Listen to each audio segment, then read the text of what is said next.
Welcome. My name is Jerry Sunerine, and today's lesson we're going to be looking at what are some efficient ways to solving multi-step measurement story problems. Before we get into today's lesson, we're going to go into a bit of some strategies as well as some conversions. So when working with math word problem strategies, the first step is to think about read the entire word problem. When you may need to read the math word problem several times to get the understanding and what the story is talking about. The next step is think about the word problem. Think about what you need to solve for, what is given information, and how you can work through the problem.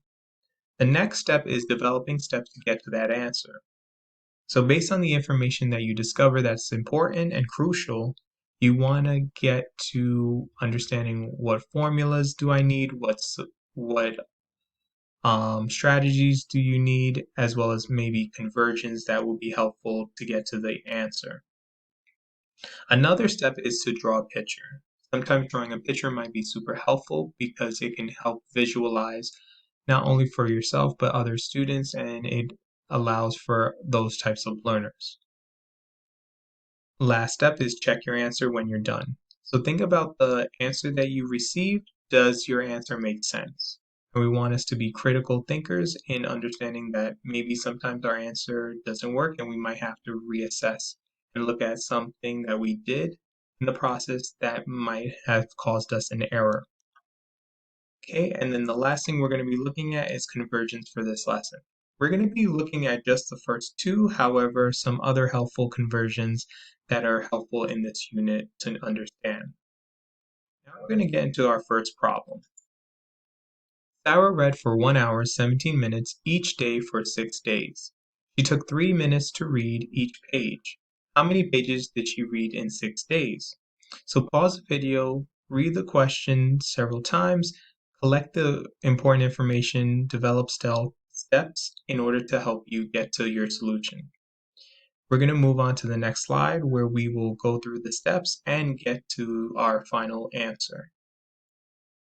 Okay, so in looking at this problem, the conversion that would be super helpful for us to get to the answer is 1 hour equals 60 minutes.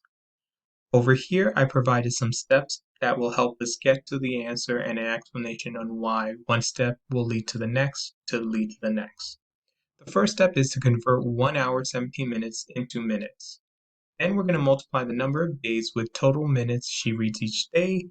And lastly, divide the previous number by 3 to calculate the number of pages she reads in 6 days. So the first step, what we want to do is we're going to convert 1 hour 17 minutes into just minutes. By doing this, this will help us for our next and following steps.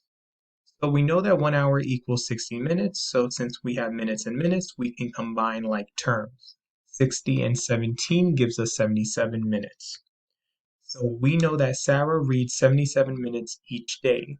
Since she reads for 6 days at the same rate, we're going to multiply 77 by 6, and that answer will tell us how many minutes she reads for 6 days, and that is 462 minutes. The last step is we're going to set up a problem so that we can figure out how many pages she reads within those 6 days.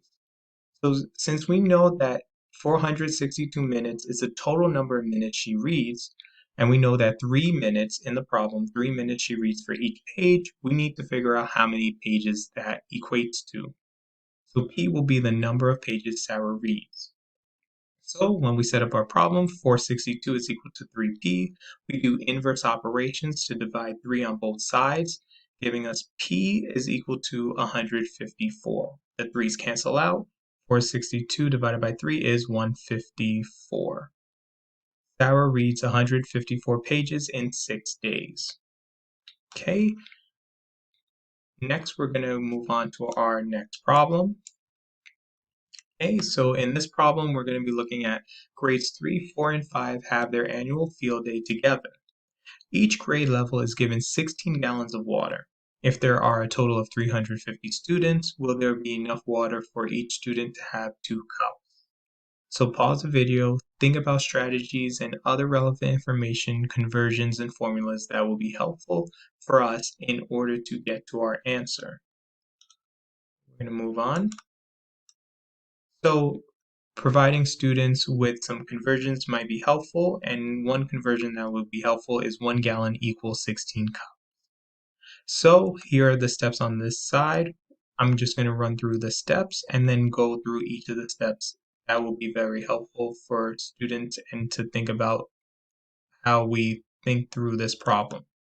The first step is to find the total number of gallons with all three grades. After that, we're going to look at converting the gallons to cups. Then we're going to calculate the number of cups each student would need. And lastly, we're going to compare our number with 350. So the first step is, since we have three grades, third grade, fourth grade, and fifth grade, and each grade has 16 gallons, we're going to calculate the total number of gallons the whole three grades will have. 3 times 16 gives us 48, so there's a total of 48 gallons for all three grade levels. After that, we're going to take those gallons, those 48 gallons, we're going to multiply it by 16, because 16 cups equals 1 gallon, giving us a grand total of 768 cups available for the students. Now we're going to compare based on the number of students we have, and we're going to multiply by 2 cups to see if we have enough cups to satisfy the three grade levels. So the 350 times 2 cups gives us 700 cups, telling us that 700 cups is needed for the students for this annual field day. Now, the last step is we're comparing the two numbers. We know that there's 700 cups is needed for this event, but we have 768. So therefore, we do have enough cups to satisfy this problem. Therefore, an explanation could be seen over here. Since there are 768 cups available, and currently there are 700 cups for the students, there is enough water for the 350 students to get 2 cups of water.